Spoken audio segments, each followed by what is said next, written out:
할렐루야. 새벽 묵상에 오신 여러분들을 환영하고 축복합니다. 어제는 고린도 전서 7장 말씀을 통해서 결혼하는 부부들을 향해서 바울이 어떤 목회적인 충고를 전하고 있는지를 함께 살펴봤습니다. 분명히 제가 말씀드렸죠. 이것은 결혼하지 않은 청년들에게 이성을 가까이 하지 말아야 된다, 그런 내용이 아니었다는 거예요. 그래서 혹시나 어제 이 영상을 듣다가 중간에 꺼버린 청년들이 있지 않을까 염려가 되는데요. 사도 바울은 이런 청년들의 마음을 어찌 알았는지 오늘은 뭡니까? 미혼 남녀를 향해서, 다시 말해 아직 결혼하지 않은 상태에 있는 그 남녀를 향해서 귀한 조언의 말씀을 들려주고 있습니다. 물론 오늘의 말씀은 동시에 이미 결혼한 사람들에게도 해당되는 중요한 그런 충고가 되겠죠. 먼저 오늘 말씀 25절에 보니까 처녀에 대하여는 이렇게 시작하고 있습니다. 그럼 이렇게 또 물을 수 있겠죠. 아니, 그럼 이 단락은 여성들에게만 해당되는 그런 말인가? 그렇지 않습니다. 사실 처녀라고 번역한 이 헬라어 단어는요, 처녀를 가리킬 수도 있지만 아직 결혼하지 않은 미혼의 남녀들 혹은 약혼한 상태에서 이제 결혼을 앞두고 있는 그런 사람들을 두루두루 총칭할 수 있는 그런 단어예요. 사실 요즘은요, 점점 더 결혼을 기피하고 출산을 기피하는 그런 시대와 문화 속에서 저희는 살고 있습니다. 특히나 한국은 지금 이런 분위기가 너무 심각해서 정말 걷잡을 수 없는 저출산의 지금 위기를 겪고 있지 않습니까? 만약 이런 상황에서 바울이 이 편지를 썼다면 오히려 결혼과 출산을 정말 적극적으로 장려하는 편지를 쓸 수도 있었을 것 같아요. 자, 그런데 AD 50년경에 이 고린도 도시를 배경으로 한 이 특정한 상황에서 바울은 이제 이 고린도전서 7장을 쓰게 됩니다. 그러니까 이 당시에 이 상황과 이 환경을 고려하지 않고는 이 바울의 충고를 제대로 해석해낼 수가 없다는 거예요. 26절에 보니까 임박한 환란으로 말미암아 라고 말합니다. 학자들은 대체 이 임박한 환란이 무엇을 의미할까 참 많은 의견들을 제시하고 있어요. 29절에 보니까 그때가 단축하여진 고로, 하나같이 지금 이 고린도의 상황이 쉽지 않다는 것을 느낄 수가 있는 그런 문구들이죠. 물론 이것은 역사의 종말, 주님 다시 오실 그 최후의 날을 가리킬 수도 있지만 AD 50년경의 이 고린도는요, 심각한 기근을 맞이한 그런 상태였습니다.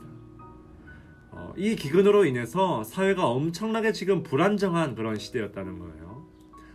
심지어 로마 황제들이 뭡니까? 갈수록 기독교를 탄압했던, 기독교 탄압이 극심해지던 그런 시대였어요. 정말 지금의 우리로서는 쉽게 상상하기 힘든 그런 핍박을 견뎌내야만 했다는 거예요. 그래서 뭡니까? 26절에 보니까 사람이 그냥 지내는 것이 좋으니라. 여러분 40절에도 보십시오. 내 뜻에는 그냥 지내는 것이 더욱 복이 있으리로다. 이런 상황에서는 굳이 결혼하지 않고 혼자 있는 것이 더 낫지 않겠냐, 이런 바울의 따스한 정이 담긴 그런 충고라는 거예요. 그러나 한편으로 바울은 자신의 충고가 절대적인 진리가 아니기 때문에 28절에는 이런 이야기도 하죠. 그러나 장가가도 죄 짓는 것이 아니요 처녀가 시집가도 죄 짓는 것이 아니다. 결국 지금 바울은 뭡니까? 결혼을 꼭 해야 되느냐 말아야 되느냐, 이 문제가 진짜 우리가 사명자로 살아가는 데 있어서 어떤 본질의 문제가 절대로 아니라는 거예요. 물론 독신으로 살면 얼마든지 주를 위해서 더 많은 일을 할 수 있다고 바울은 주장합니다. 자신의 행복을 위해서, 자신의 인생을 더 편하고 자유롭게 얽매이지 않고 즐기기 위해서 독신을 선택하는 것이 아니라 주를 위한 독신이 정말 가능하다면 이것은 훨씬 더 유익할 수 있다는 거예요. 우리가 잘 아는 유명한 존 스토트 목사님 같은 경우가 대표적인 케이스라 할 수 있겠죠. 그분은 실제로 자신이 그토록 많은 책과 저수를 남길 수 있었던 비결에 대해서 독신이었기 때문에 가능했다, 이렇게 고백합니다. 만약 내가 아내가 있고 자식이 있었다면 절대로 그렇게 하지 못했을 거라는 거예요. 아니, 그렇게 해서도 안 된다는 거죠. 바울도 얘기합니다. 결혼한 자들은 34절에 보니까 마음이 갈라질 수밖에 없다는 거예요. 이게 무슨 뜻입니까? 독신으로 사는 자는 오직 주의 일을 염려하여 주의 일에만 전념할 수 있지만, 남편이 있고 아내가 있고 또 자식이 있으면 남편을 기쁘게 하기 위해서, 또 아내를 기쁘게 하기 위해서, 또 자녀를 기쁘게 하기 위해서 또 그 나름대로의 시간을 할애해서 보내야만 한다는 거예요. 결국 바울은요, 지금 어떻게 하면 우리가 종말의 시대를 살아가는 이 한 사람으로서 더 탁월하게 주의 일을 감당할 수 있을까? 오직 이 생각에 지금 사로잡혀 있어요. 결혼을 하든 결혼을 하지 않든 그것은 각자 주님께 받은 은사대로 하되, 더 중요한 것은 종말을 늘 인식하며 주의 일을 더욱더 생각하고 깊이 묵상하는 그런 자가 되라는 것입니다.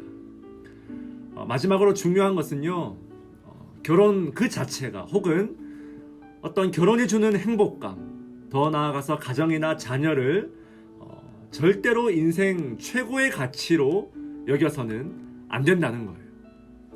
한마디로 이것이, 이런 것들이 우상이 되면 안 된다는 거죠. 이것을 대표적으로 보여주는 구절이 바로 29절입니다. 안에 있는 자들은 없는 자같이 하며. 이 말은요, 우리가 단지 아내를 기쁘게 해주는 삶만 살아서는 안 된다는 거예요. 단순히 행복한 결혼 생활을 누리는 것이 인생의 전부가 되어서는 안 된다는 거죠. 곤란하다는 거예요. 바울이 물론 그렇게 얘기하진 않았지만 우리가 이런 말을 덧붙여 볼 수는 있겠죠. 자녀가 있는 자들은 마치 없는 자같이 하며. 이 말도 뭡니까? 자녀에게 무관심해라, 이게 아니라 자녀에게 우리가 너무 지나치게 목숨을 걸어서 마치 이 땅의 것이 인생의 전부인 양 그렇게 살아가서는 안 된다는 거예요. 이처럼 바울은요, 결혼, 독신, 가정, 더 나아가 이 부부 관계까지, 이 모든 것을요, 주의 일에 누가 되지 않는 그 방향을 최우선으로 고려하여 지금 충고하고 있습니다. 결혼도 주를 위하여서, 자녀를 낳아 기르는 것도 주를 위하여, 내가 독신으로 살 수 있다면 그 독신을 선택하는 것도 주를 위하여. 우리가 바울에게 배워야 할 자세는 바로 삶을 향한 이런 자세라는 거예요. 이 말씀 기억하여서 주님께서 우리 각자에게 주신 그 삶의 자리에서 힘써 주를 섬기는 저와 여러분 될 수 있길, 오늘 하루의 삶이 될 수 있길 주의 이름으로 간절히 축원드립니다. 우리 함께 기도하며 주님께 나아갑시다.